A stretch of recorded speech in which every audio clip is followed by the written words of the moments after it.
শুধুমাত্র হাত দিয়ে ইচ্ছাটা বলতে হবে না, এর জন্য নিজের জীবনকে পেশ করে দিতে হবে, উৎসর্গ করে দিতে হবে।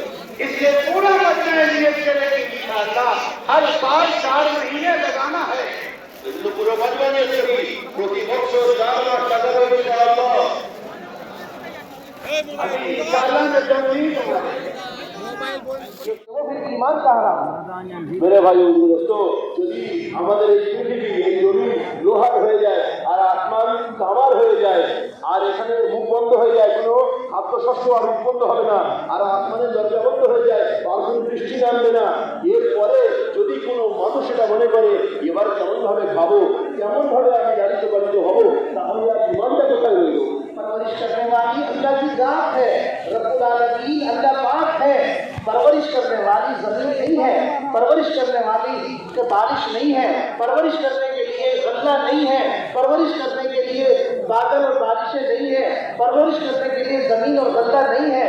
परवरिश करने वाली जात सिर्फ और सिर्फ अल्लाह की है, रब्बुल आलमीन अल्लाह की जात। लालन पालन একমাত্র আল্লাহ পাকই করেন আর একমাত্র সমস্ত জাহানের রব একমাত্র আল্লাহ। বারিশ আমাদের লালন পালন করে না, খাদ্য লালন পালন করে না, এই আসমান আমাদের লালন পালন করে না, এই জমিন লালন পালন করে না, এর মধ্যকার যা কিছু আছে খাদ্য ভান্ডারের নিজাম, এ কোনো কিছু আমাদের লালন পালন করে না। আমাদের প্রত্যেকের লালন পালনকারী একমাত্র আল্লাহ। हमने अल्लाह को रब माना है, हमने अल्लाह को पालनहार माना है, हमने अल्लाह को परवरिश करने वाला माना है, जमीन के साथ नहीं माना। हमने अल्लाह को रब माना है, हमने गल्ले के साथ रब नहीं माना। हमने अल्लाह को रब माना है, हमने बारिश के साथ अल्लाह को रब नहीं माना। हमने अल्लाह को रब माना है कुदरत के साथ। আমরা আল্লাহ সুবহানাহু ওয়া তাআলাকে সমস্ত জাহানের রব বলে মেনে নিয়েছি আর আমরা আমাদের লালন পালনকারী আল্লাহকে মেনে নিয়েছি, কিন্তু আমরা আল্লাহকে লালন পালনকারী সৃষ্টির সাথে না, আমরা লালন পালনকারী আল্লাহকে মেনেছি সাথে সাথে না, আমরা আল্লাহকে লালন পালনকারী মেনেছি আসমানের সঙ্গে না, জমিনের সঙ্গে না। আমরা আল্লাহকে লালন পালন মনে করেছি আর মেনেছি অন্য কারোর সঙ্গে না, আমরা আল্লাহকে লালন পালন মনে করেছি আল্লাহ পাকের কুদরতের সাথে।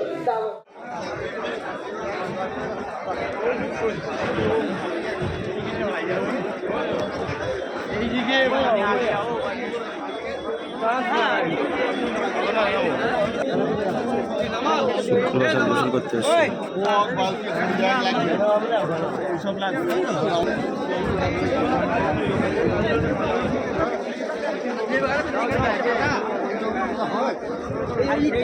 গোসল করো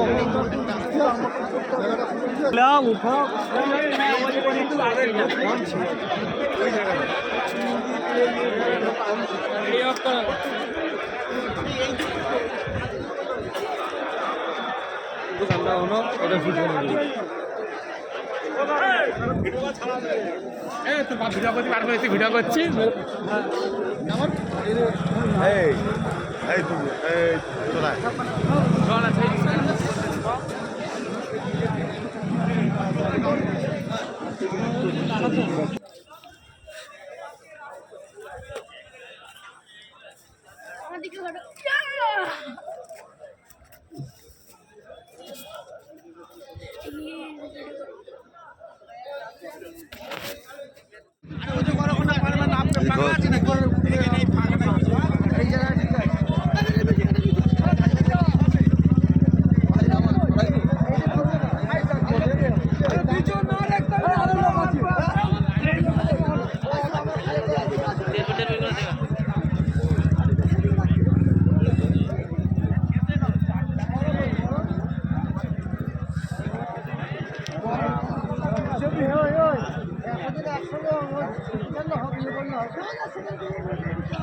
হালকা করে কি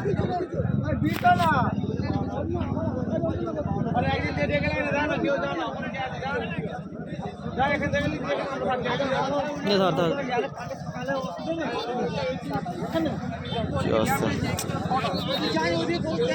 মানে প্যান্ডেল পুরো ভর্তি বুঝলি।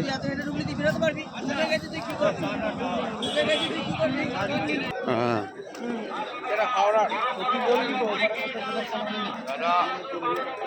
এই ভিডিও করো না ভাই।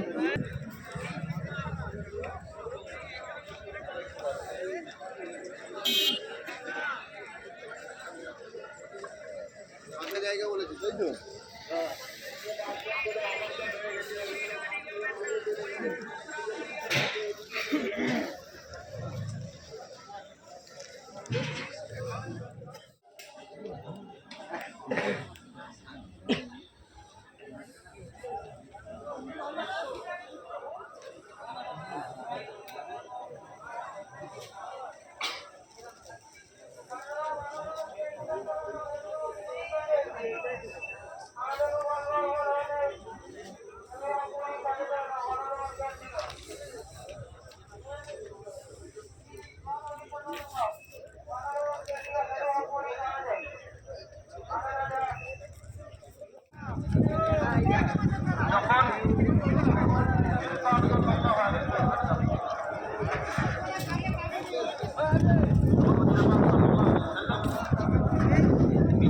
ইজতেমা প্রথম দিন, জুমার দিন আজকে।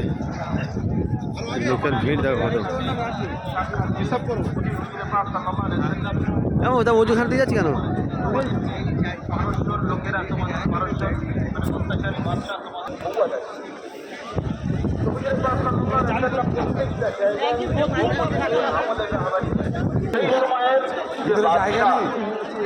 পুরো ইজতেমাটা সিসি ক্যামেরা দেখো। একটা মানে জামাত পাঠানো হয়, এরা কি কারণে না, ধুলে সব সাদা হয়ে গেছে। এই ধুলোটা দেখ। তো সেই জামাত এসে সার্ভে করে দেখে যে এরা সারা রাত ধরে ইবাদত করে আর সারাদিন আমাদের এই 7 নম্বর 4 নম্বর 7 নম্বর এগুলো হচ্ছে দেখতে পাচ্ছি বলে লাগছে, এদিক ওদিক বলে যাবে না। এটা কি পড়ে নেন প্যান্ডেল। নামাজের যদি আপনি এই নামাজ পড়ে নেন তাহলে আপনার বড় যে তরতিবে নামাজ পড়া হয় সানা সূরা ফাতিহা এবং তার সাথে একটা সূরা তেলাওয়াত করে তারপরে 15 ঢুকবি কোথায়? জায়গা কই?